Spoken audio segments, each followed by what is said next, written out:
Welcome to this week's episode of Success in Women. I'm Linda. I'm Andrea. And today we're going to be talking about communication. I know everybody knows how to talk, right? Well, we'll see. But before we get started, Andrea's got her tip of the week. Hi, ladies.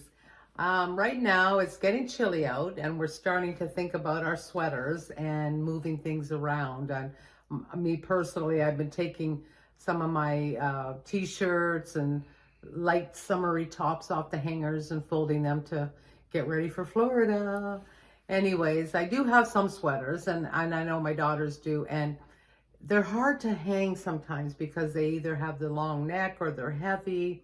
Anyways, I saw this tip that people are taking, go to the dollar store and buy the box of pipe cleaners. And Do they still sell those? Yes, my Wow. daughter uses them a lot for crafts. Just wrap them around the end part that slides down. Just wrap them tightly around the rod and the sweaters just stick to them. Wow. Very easy fix and cheap. Good. That's a good tip. Yes. Okay.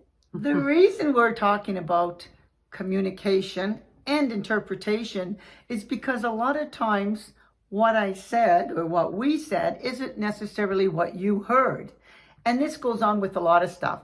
But even before we get into all of that, I was telling Andrea recently, and this happens to me quite often, and I know we've mentioned this on another show, people will say, "How are you doing?" My standard answer is always unbelievable. Well, recently I was on a phone call with this other professional lady, and she said, "So how's it going? How are you doing?" And I said, "Unbelievable."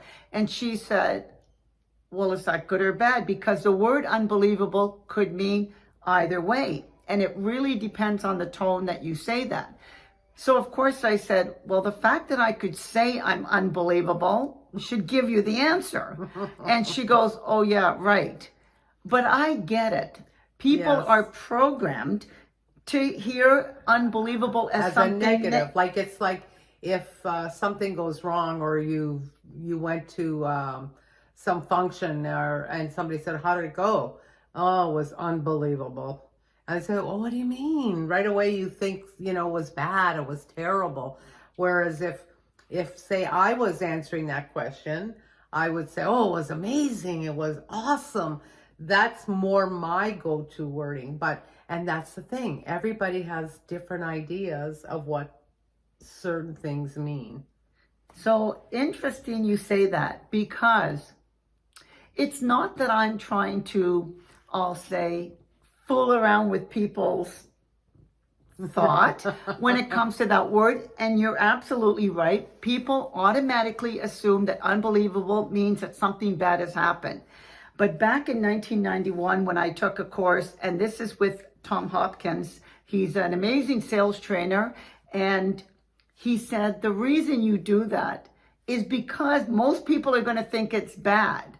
But you're going to try to change that. Oh, their way of thinking. Because it's true. People sometimes, and it's the same, Andrew and I were talking about, if you send an email, and apparently if you send an email in caps or a text in caps, that means you're angry. You're yelling. But that doesn't mean that necessarily. I mean, people just might want it because it stands out, it's bigger, it's easier to read, and they might be really excited and they want to make sure that might be our way of thinking. Exactly. But in the younger generation, they have their codes. Right. My daughter will say, "Mom, that's your generation. That's not ours." So that's another thing, you have to even learn a new language for us. Yes. In the tech world. So, and how to come across, so I find if I want to say something to somebody in a text, like really, really happy, I don't know how to get it across. "Oh, it was great." It was great. No, it was great. Yeah. How do you do that? That's right. And for us, we might think capitalizing it, they'll get the point. Yeah. It's exciting. But funny enough, on the weekend, I was talking to my sister who had received a text from someone. And normally, when she gets these texts, it would be LOL at the end with a nice emoji. Right. She says, I can always tell when that person is not really, I'll say, happy with me, because she'll send the text. she'll go LOL and no emoji. And isn't that an interesting way that she finds that this person communicates with her? Wow. So she knows whether or not she's, I'll say, really excited and happy, or just, I'm responding to your text, but no more. Wow. See, a whole new language.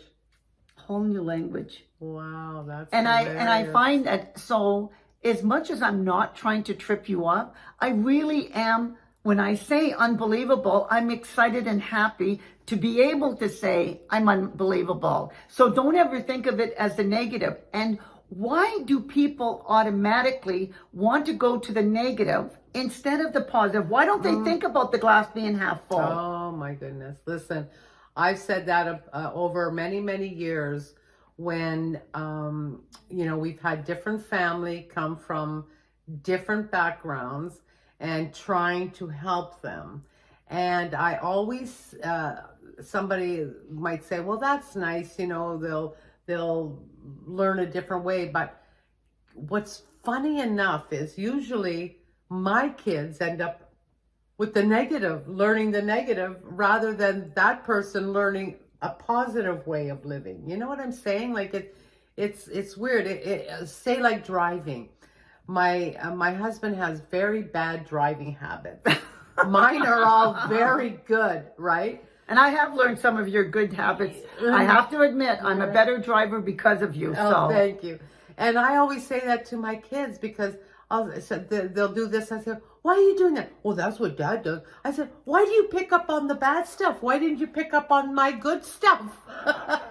It's how they interpret. Like, I guess they feel he's the better driver, so maybe. Well, no, I think sometimes it's because he's the man. So he knows. Because I have to tell you, when I was first married and my husband was teaching me to drive, he didn't, and I know I've mentioned this before, he didn't tell me.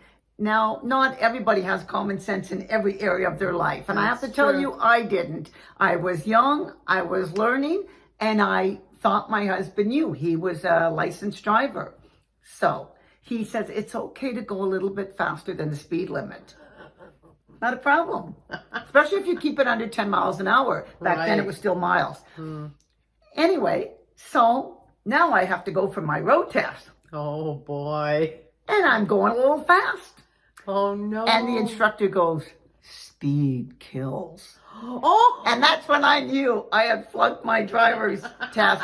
And I was so upset. See how he communicated that real easy. And when I went home and I told him, I said, I just failed my driving test because speed kills. And he goes, well, you're not supposed to speed when you're in a driving test. I said, you never said that. You never communicated that. That's what I was going to say. Exactly. He didn't communicate that. You How must would be I know very that? Clear, exactly. And when you teach kids, or if you're taking on a mentorship role at work and you're trying to teach somebody something, you got to be very clear in your instructions. Your communication is everything to that other person. Well, it's funny because one time I had to go back then, like I'm talking 25 years ago, when my husband, they had an office, and my sister was working there at the time and she was off for a couple of weeks. So I went in to sort of lend a hand, and she always complained about the office manager. And I said, oh, just try and, just ignore her, just do your job, and that's fine. But when I went in there, I saw exactly what she was talking about. This woman had no communication skills whatsoever. And of course, I'm just coming in to help out. I don't know the ins and outs. And I asked her to explain something to me. She said, well, the manual's in the drawer. I went, excuse me? I'm the boss's wife, and you're talking to me like that? I can imagine how she talked to the rest of the staff. I said, no, come here. Show me. I said, I can't learn from a manual. You'll have to show me. You're only there for 2 weeks. I'm only there for 2 weeks. It was a very simple thing. But she didn't want to do it. She was like just miserable and Did she stay long after? Oh yeah, she did, because see, what she did was very good. Like, she knew her stuff. Like, because back then construction was just getting their own computer programs, and she knew all the ins and outs. So she unfortunately, she was a necessary evil, yeah. But then I understood what my sister was saying, right? That the woman had no communication skills. And actually, my sister didn't last long because you can only handle a person like that for so long, right? Well, it's interesting you say that because I ended up leaving my family doctor for the same reason. His front office manager was horrible. You go into a doctor's office and it's already a bad situation in the sense, even if you're going for a physical, you're always worried that something is going to go wrong or whatever. Nobody wants to be at the doctor's office. And you go and you have somebody that's really crabby right up front. Yeah. And I couldn't take it anymore. And I decided to leave and try to find another doctor. Well, that's not easy to do in Ontario. No. And that was years ago. It's even worse now. No. But the point is, I eventually thought I have no choice. I got to go back. By the time I went back, thank goodness, I don't know why. Maybe she left on her own. I never asked and I didn't care. He had a new front office lady that was amazing. She made everybody feel good. And see the difference. Oh, she probably was a happier person, and she made the people that came in feel comfortable, secure. And the safe. other one, I think she was probably like, your husband's office manager. She knew her stuff, and that's why he kept her. Exactly. But I don't know, like I said, if she left because she got fired or if she actually got another job. But the thing is, his patients actually told him, because I wasn't the only one. He said, once I told him, I said, I tried leaving you for a couple of years because I couldn't stand your front office manager. I said, I'm glad I came back because I love my doctor. Right. But the thing is, and that could have cost him, his practice. Well, you know what? Because people don't care. They not need it. Here because we don't have private. Yes. But if it was a private practice, clinic, yes, like in the States, then that it could really cost him on his pocketbook. Yeah, but this didn't, but it did. Like I know a lot of his patients complained, and rightly so. And I mean, you get doctors like that do not know how to communicate. Oh, most of them don't. And my family doctor was fine, and my family doctor always listened to me in the sense of if I said something I needed, he would order the test. But you go to a specialist, you wait an hour and a half. If you're lucky, you get in an hour and a half. Then they don't spend 5 minutes with you. You wonder how they're so backed up if they only give you 5 minutes of their time. Right. They barely look at your chart. Because they overbook. They want to get paid as much as possible. The specialists aren't capped like the family doctors, So they can book as many as they want because they want to make sure their time is filled. They don't care about your time. No, they don't. Yeah, how long you have to take off work or what you might not be getting paid for, especially hourly rated people. And they overbook in case people cancel, people are late, whatever. They just don't care. They don't care. But the thing that I was going to say, the way they communicate when you actually get in, is they don't communicate. They don't. And they act like they're God. They tell you stuff they have no clue about just because, again, they're not spending the time to give you the right test and or read your chart. And then they've made you wait all that time. And it's like, I'm at a point now because I've been going to physio and my physiotherapist has been making me wait almost 15 minutes each time.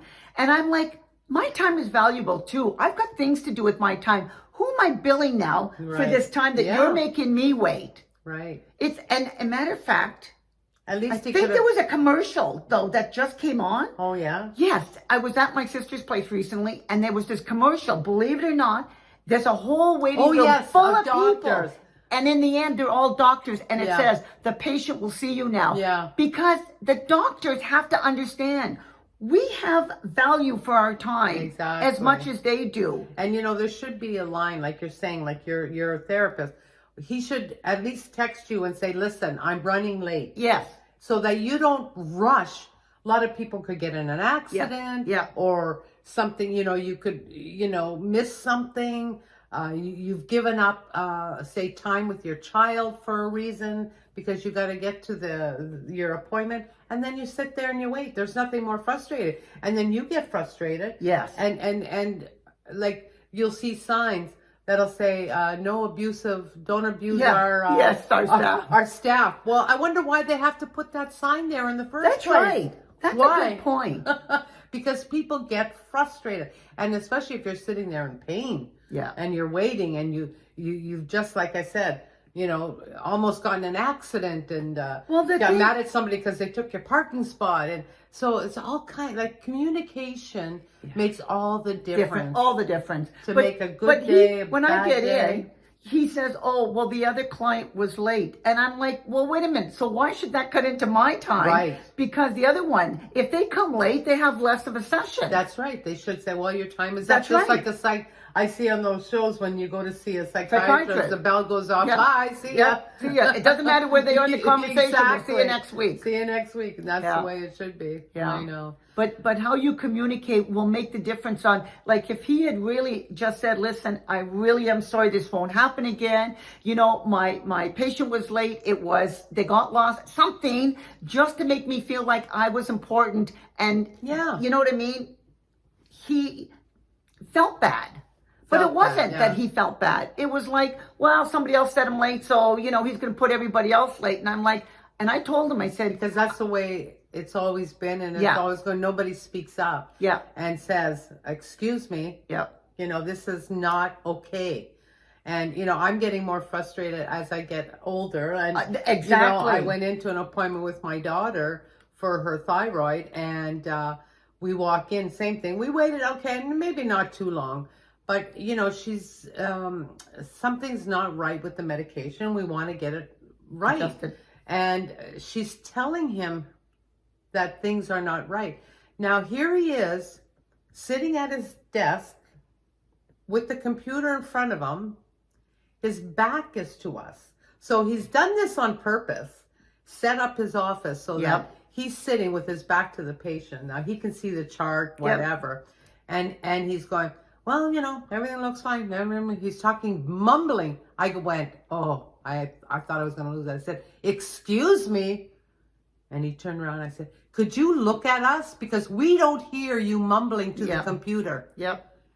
And he goes, "Oh," he got a little bit taken aback, but, he goes, "Well, everything looks fine." I said, "Well, it's not fine. She doesn't feel fine." Yeah. "Well, her blood work comes back fine." "Okay, whatever." And, we left, and I said, "You tell our doctor that you want to see a different person." And we did. And it's been working out much better. But the doctors now, they don't know how to communicate. They don't. We went with my sister to Toronto last week, and the same thing. The doctor's going on, and at the end of the appointment, the younger one said, "Well, you don't look like you're very happy with how the appointment went." I said, "No, we're not, because you haven't said anything. Like you've said, we're going to do this, do that. Go back and talk to your family doctor. That's all you guys do is send us here, send us there." And he goes, "Well, even if we do the surgery, it won't be for another year."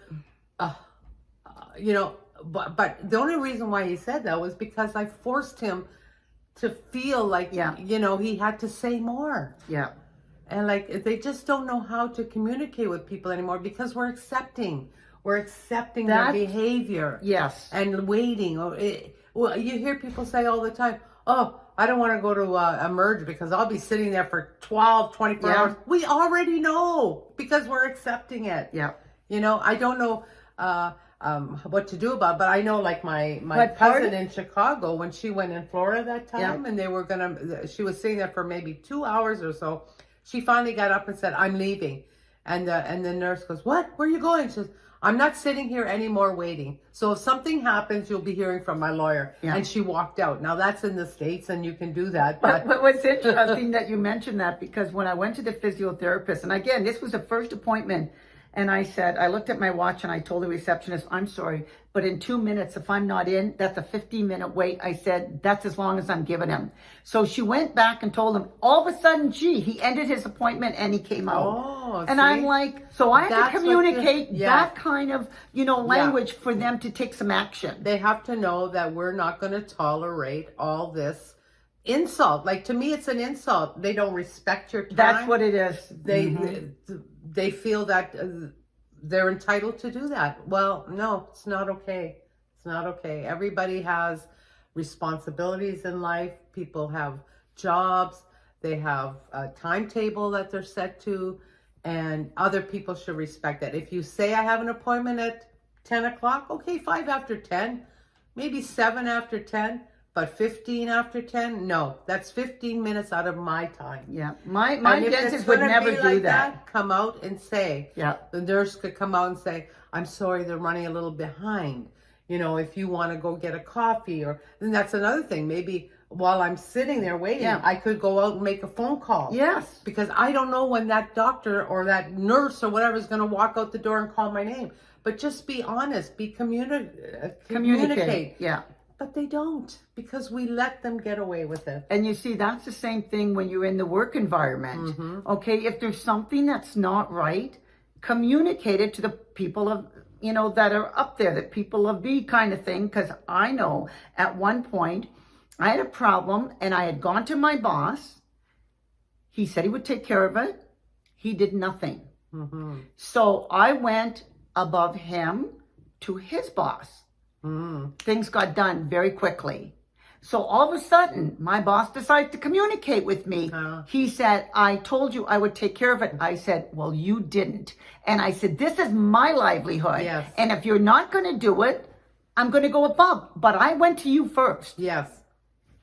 You Good. don't want to do anything because That's what I for mean. whatever reason, you're lazy, whatever. But don't take it, ladies. Yes. You've Don't got take to it. use your voice. My Yeah. dad always said, God gave you the ears to listen, but he gave you the voice to speak up. Right. And my dad was right. And he always said to my mom, because sometimes she didn't want me to do something when I was younger, he said, I don't worry about Linda because she'll speak up. And I have ever since I was little. Right. And let me tell you, as I get older, Yeah, I'm more even more. vocal. That's the same with me. I just say how I feel because I'm just done with it all, and it's getting worse.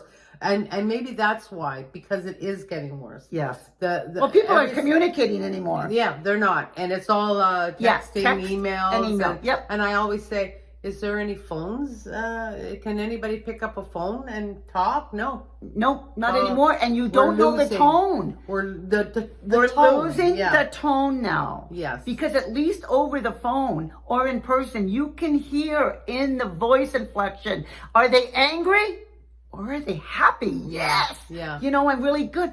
You can't get any of that in a text or an email Or to the degree to the degree that you of want. happiness, of Yeah. of Yeah, anger. 'cause you can do a lot of emojis that make it real happy, and then you know that somebody's Yeah. excited about But something. whoopee, I'd rather hear it in somebody's voice, Yeah. or and a lot of people say things online. They'll say, "Oh, our thoughts and prayers," and Yeah. thoughts and prayers, like those are words. Like Yeah. if you pick up the phone and say, listen, Yeah. my heart's going out to Yeah. you, like, because sometimes I'm hitting the gut when I see things on family Yeah. has posted something on Facebook, and I want to reach out to them, but everybody's sending texts, oh, thoughts and prayers, so sorry for your loss, da, da, da. To me, they're just words, like, Yeah. kind of empty, because we're just going through Those motions the of motions of putting something out Yeah. there, but not But really when you pick up the communicating. phone Yeah. and you really give them a voice to hear, like, you really know somebody means it, And it's easier to interpret what they're saying what they're saying. because you want to make sure that comes across the same way when you're Yeah. communicating. Yeah, and all things, personal work, I always rather hear the voice Yeah. than to read the Yeah. words.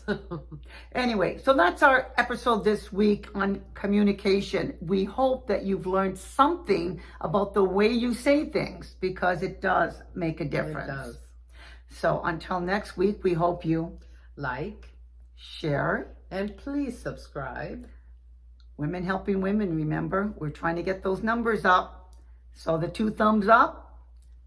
Until next week, I'm Linda. I'm Andrea. Bye. Bye.